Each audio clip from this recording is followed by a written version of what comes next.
Clashes for jobs between Basotho and Zimbabwean nationals on Western Cape farms has drawn much attention. It's led the Good Party to call for an overhaul of South Africa's immigration policy. The party's Secretary General, Herron, is here to clarify this for us and give us more details about their position. Brett, good morning to you and thank you so much for your time this morning. I suppose let's start here. Do you believe as the Good Party there even is an immigration policy in existence? Well, there are immigration acts and policies that are quite old, but we know that the Minister of Employment and Labour has recently tabled a new immigration or new migrant labour policy. But what we saw in Robertson is a combination of an absence of a migrant labour policy that speaks to the current labour market in South Africa, and farmers taking advantage of gaps in policy and really seeking to employ exploitable foreign migrant labourers irregularly at the expense of employing local South Africans in a job market where there's such a high rate of unemployment. Yeah, and that's where I suppose you say there needs to be more accountability that even farm owners also take because of that particular reasons, because obviously there's more of an exploitative, sort of an exploitation currently going on where foreign nationals, usually undocumented, come cheaper than South African labourers. So I think what happened in Robertson really highlighted for us the absurdity of the current migrant labour policies that are in place.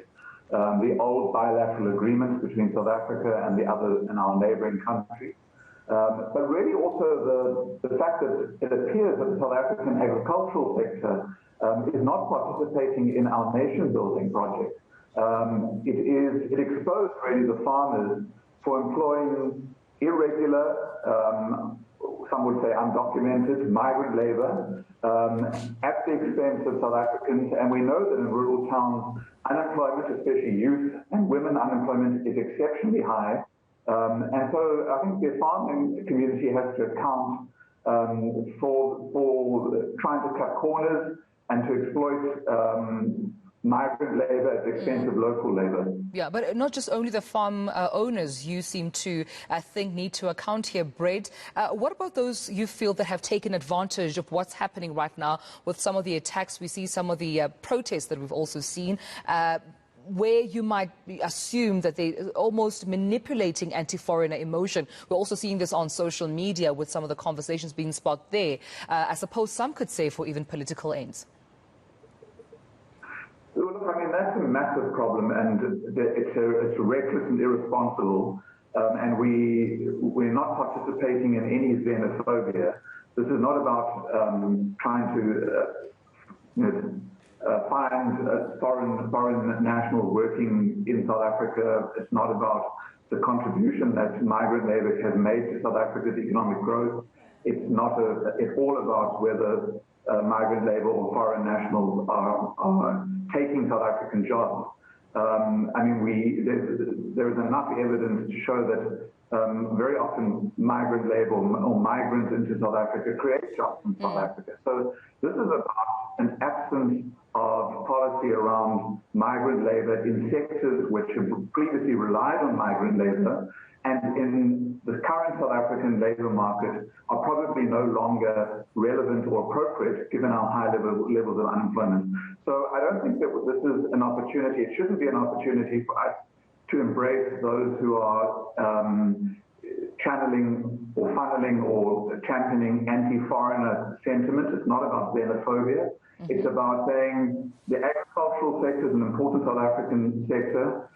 It is seeing a decline in the number of employees the number of employment that it's creating. Yeah. And why are farmers working with labour brokers to bring in irregular migrants when there are South Africans in those rural towns who can do the job? Yeah, when we look at the clashes rather in the Western Cape, reports coming in that at least 20 people were reportedly injured and several shacks torched during these clashes. Do you think that perhaps the anger that we're seeing here from community members could be misdirected? Should the energy be directed rather more to government, to the Department of Home Affairs, to the Department of Labour, as opposed to perhaps, yes, mostly illegally or undocumented foreign nationals in the country who might have taken advantage advantage of more relaxed immigration policies? Because it seems it's the implementation of these policies that is the problem.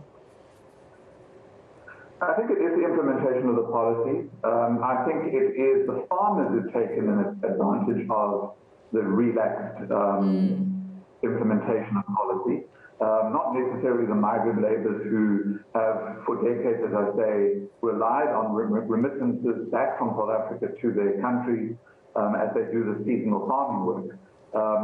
So it's really the farmers who have taken advantage, and there's a need for the Minister of Agriculture, together with the Minister of Employment and Labour, to work with the agricultural sector and to come to a similar place as the mining charter did with the mining communities, which also traditionally relied heavily on migrant labour. So I think the Minister of Agriculture, the Minister of Employment and Labour need to engage with the agricultural sector to resolve what Robertson really highlighted, but which is happening across South Africa in rural towns. And realistically, just before I let you go, how long do you think it would take to have this problem resolved? I don't think it needs to take long. I mean, it's unfortunate what happened in Robertson, but what it did do is give us a very clear picture of what's happening in the agricultural sector. And so it's a matter of the Minister of Agriculture, the Minister of Labour, Employment and Labour engaging with organised agriculture and finding a way or finding a charter similar to the mining charter.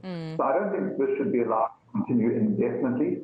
And certainly we shouldn't be allowing or tolerating anybody who jumps on a xenophobic bandwagon. All right, we'll leave it then. I appreciate your time. Brett Herron from the Good Party, thank you so much for your time this morning, talking to us about the immigration policies, of course, within the country.